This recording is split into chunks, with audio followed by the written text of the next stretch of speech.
कल तेलंगाना की सरकार ने डिप्टी सीएम ने जितने एमपीज तेलंगाना से इलेक्ट होकर लोकसभा में है, राज्यसभा में है, उन पार्टीज के एमपीज को उन्होंने इनवाइट किया था कि वो आएं और बजट के दूसरे सेशन में तेलंगाना से रिलेटेड कई पेंडिंग इश्यूज है जो पिछले 10-11 साल से मोदी सरकार के पास पेंडिंग है। तो उस मीटिंग में हम भी गए, मगर अफसोस की बात यह है कि जो 8 एमपीज बीजेपी को यहां से तेलंगाना के अवाम ने जीत कर भिजाए थे, जिसमें 2 यूनियन मिनिस्टर भी हैं, उसमें से एक भी टर्नआउट नहीं हुआ। और उनका नहीं आना इस बात का पैगाम देता है कि वो सिर्फ जबानी खर्च करते हैं, तेलंगाना की जब इंसाफ की बात करते हैं।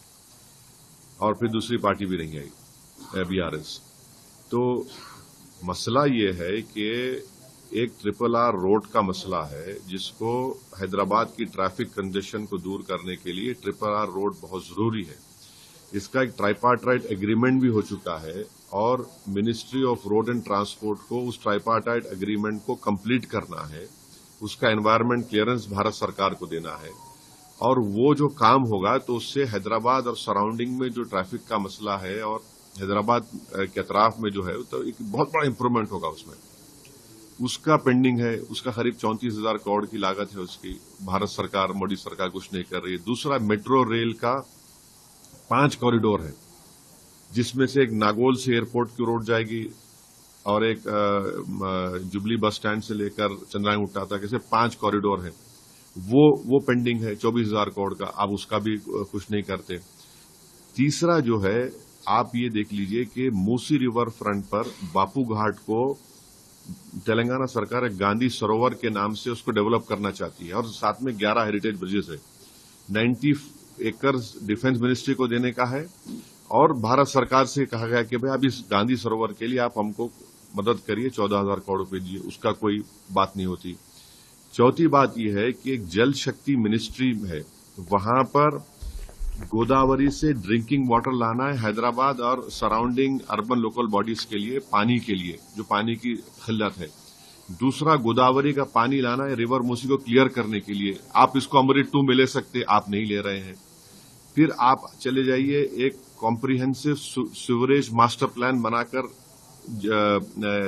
अर्बन डेवलपमेंट मिनिस्ट्री को दिया गया है, जितने हैदराबाद और सराउंडिंग में म्यूनिसिपैलिटीज हैं, वो उसका आप सैंक्शन नहीं देते अर्बन डेवलपमेंट मिनिस्ट्री वाले। फिर आप आ जाइए IPS cadre strength. Kerala Telangana से छोटा है, मेघालय, आसाम, पंजाब, झारखंड तेलंगाना छोटे हैं, वहां पर आईपीएस ऑफिसर ज्यादा है। तेलंगाना सरकार ये कह रही है कि भाई हमको 29 और इजाफा करिए, वो आप मंजूर नहीं करते। फिर रेल कनेक्टिविटी का मसला है, जिसमें 8 लाइन्स को बढ़ाना है, उस पर कोई हरकत नहीं होती।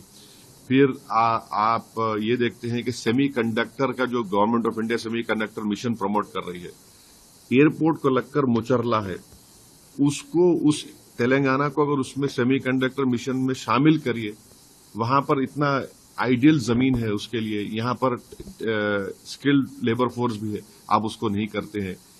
और ऐसे कई जो मिनिस्ट्री ऑफ होम अफेयर्स से जो आंध्र प्रदेश रिऑर्गेनाइजेशन में जो मसले रुके हुए हैं, तेलंगाना आंध्रा स्टेट ने बढ़ के हिस्सा दे दी हमको पावर बॉन्ड्स में, ये सब चीजें आप कर ही नहीं रहे हैं उसको।